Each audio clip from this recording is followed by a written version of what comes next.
کہ ہم توبہ کرتے ہیں لیکن توبہ پر استقامت حاصل نہیں ہوتی. تو آج کی اس بزم میں 4 نسخے یاد کر لیجئے توبہ پر استقامت حاصل کرنے کی.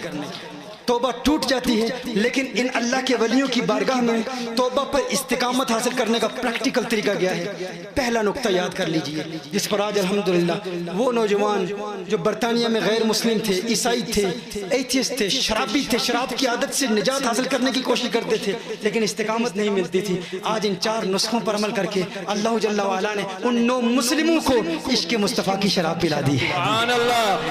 آقا کے پیار کی شراب جسے مل جائے وہ اس دنیا کی شراب کا پھر نشہ نہیں کرتا.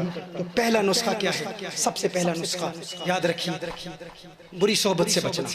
اگر آپ گناہوں سے بچنا چاہتے ہیں تو پہلا کام، اگر آپ بار بار توبہ کرتے ہیں پھر ٹوٹ جاتی ہے، پھر کرتے ہیں، پھر ایک وقت آتا ہے آپ سوچتے ہیں یار اس توبہ پر استقامت حاصل کرنا ممکن ہی نہیں، یہ پاسبل نہیں. بہت سارے لوگ یہ سمجھتے ہیں یہ پاسبل ہی نہیں، یہ ممکن ہی نہیں ہے. لوگ یہ مولوی لوگ کہتے ہیں، کچھ مبلغ لوگ کہتے ہیں لیکن توبہ کرتے ہیں لیکن استقامت حاصل کرنا ممکن نہیں ہے. یہ ماضی میں لوگ ہوتے تھے، اللہ کے پیارے ہوا کرتے تھے، اللہ کے ولی ہوتے ہوں گے لیکن اس دور میں فحاشی اور یعنی میڈیا، پورنوگرافی، موویز یہ دیکھ کر ہم کیسے توبہ کر سکتے ہیں؟ تو یاد رکھیے پہلا کام، اگر آپ واقعی توبہ پر استقامت حاصل کرنا چاہتے ہیں تو یہ پہلا نسخہ یاد رکھیں، اسے ازبر کر لیں، زبانی یاد کر لیں. آپ اپنے آپ کو دھوکہ دے رہے ہیں. اگر کسی شرابی کے ساتھ آپ کی صحبت ہے، اس محفل میں آ کر آپ توبہ کرتے ہیں اور سمجھتے ہیں کہ اس کے ساتھ صحبت آپ کی رہے گی اور آپ توبہ پر قائم رہیں گے، توبہ پر استقامت حاصل کرنا ناممکن ہے. سب سے پہلا کام بری صحبت سے بچنا اور اللہ کے پیاروں کی صحبت اختیار کرنا، یہ پہلا نسخہ. بری صحبت فقط لوگ نہیں ہے، دور حاضر میں بری صحبت ٹی وی بھی ہے، میڈیا بھی ہے، انٹرنیٹ بھی ہے.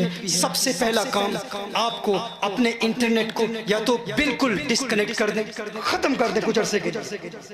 اگر یوتھ ہمارے نوجوان کہتے ہیں پاسبل نہیں ہے، یونیورسٹی کا کام ہے، دیگر ریسرچ کا کام ہوتا ہے، تو اگر ایسا کام ہے تو یاد رکھیں جب انسان کوئی مووی دیکھ رہا ہے پہلے انسان انٹرٹینمنٹ کے لیے دیکھتا ہے، اس کی سٹوری دیکھ رہا ہوتا ہے، پھر رفتہ رفتہ کوئی ایسا سین دیکھتا ہے اس کا مائنڈ ٹریگر کرتا ہے. جب مائنڈ ٹریگر کرتا ہے وہ اس کو پوز کر کے شاید کوئی اور مووی دیکھے، شاید اس سے بھی بری مووی دیکھے اور پھر وہ انسان کسی بڑے گناہ کا ارتکاب کرتا ہے. تو ایک چیز دوسری چیز کو ٹریگر کرتی ہے، دوسری تیسری کو کرتی ہے اور یوں یہ شیطان اور نفس کے حملے ہوتے ہیں. تو سب سے پہلا کام یہ ہے کہ اس سے بری صحبت فقط انسان نہیں، دور حاضر میں بری صحبت وہ انٹرنیٹ بھی ہے، یہ موویز بھی ہیں، ان سے آپ بچیں. لیکن اگر آپ سمجھتے ہیں کہ آپ انٹرنیٹ کے بغیر گزارا نہیں ہے تو پھر یہ کام کریں، آپ اپنے کمپیوٹر کو یا اپنے موبائل کو، اپنے پی سی کو یا اپنے لیپ ٹاپ کو آپ فقط اپنے لیونگ روم میں رکھیں یا اپنے کچن میں رکھیں، وہاں رکھیں جب آپ کے جہاں آپ کی فیملی کے ممبرز آتے جاتے ہیں، ان کا آنا جانا ہو، وہاں سے گزر رہے ہوں تو آپ کوئی حرام مووی پھر نہیں دیکھیں گے، بدنگاہی کا ارتکاب نہیں کریں گے. یہ ایک اس کا حل ہے.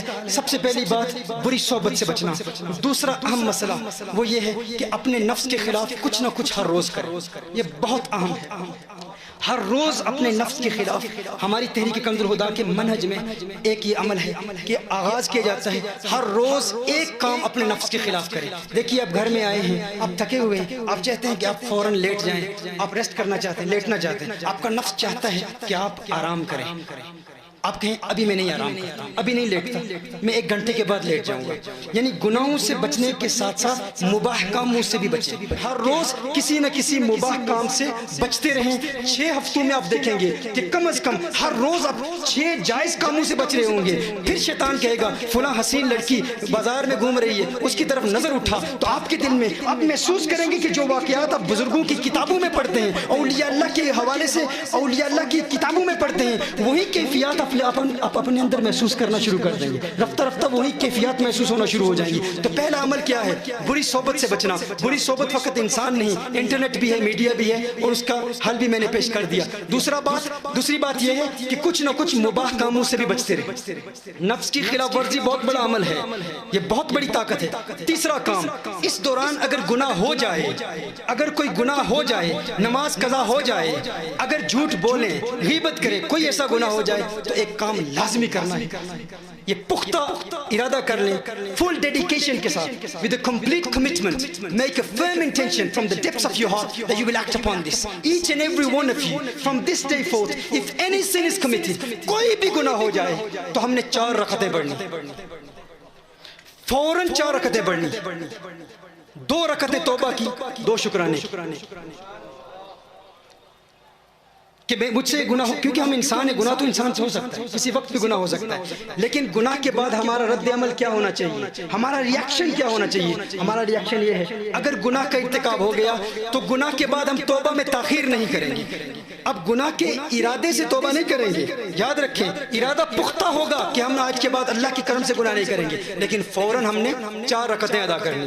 برطانیہ میں ایک نوجوان تھا، میں نے اسے یہ کہا، اس نے کہا ٹھیک ہے میں عمل کرتا ہوں، فل ڈیڈیکیشن کے ساتھ اس نے اس پر عمل شروع کیا۔ اس نے کہا پہلے دن میں نے 40 رکعتیں پڑھی، پہلے دن 40 رکعتیں پڑھی، یعنی آغاز 40 رکعتوں سے ہوا، یعنی 10 گناہ اس نے کیے، 4 رکعتیں تو 4 رکعتیں ایک گناہ کی تو 40 رکعتیں اس نے پڑھی۔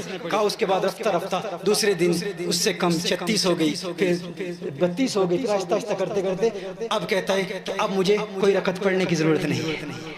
کیوں؟ کیونکہ شیطان، دیکھیے جب آپ گناہ نہیں کرتے نا تو اس سے شیطان کو بہت تکلیف ہوتی ہے، ہاں شیطان کو بہت تکلیف ہوتی ہے۔ جب شیطان آپ کو کہے فلاں گناہ کرو، آپ نہیں کرتے تو شیطان کو تکلیف ہوتی ہے، لیکن اس سے بھی زیادہ تکلیف شیطان کو آپ کی اس 4 رکعتوں سے ہوتی ہے۔ میں نے شان اولیاء بیان کی، اب یہ اولیاء اللہ کا طریقہ ہے جو آپ کو بتا رہا ہوں، وہ دیتے کیا ہیں، یہ وہ نسخہ ہے، یہ وہ تحفہ ہے جو آج کی اس محفل میں آپ کی بارگاہ میں پیش کیا جا رہا ہے۔ اس پر عمل کریں گے انشاءاللہ روحانیت کی دنیا آباد ہوگی، دل کی آنکھ کھلے گی۔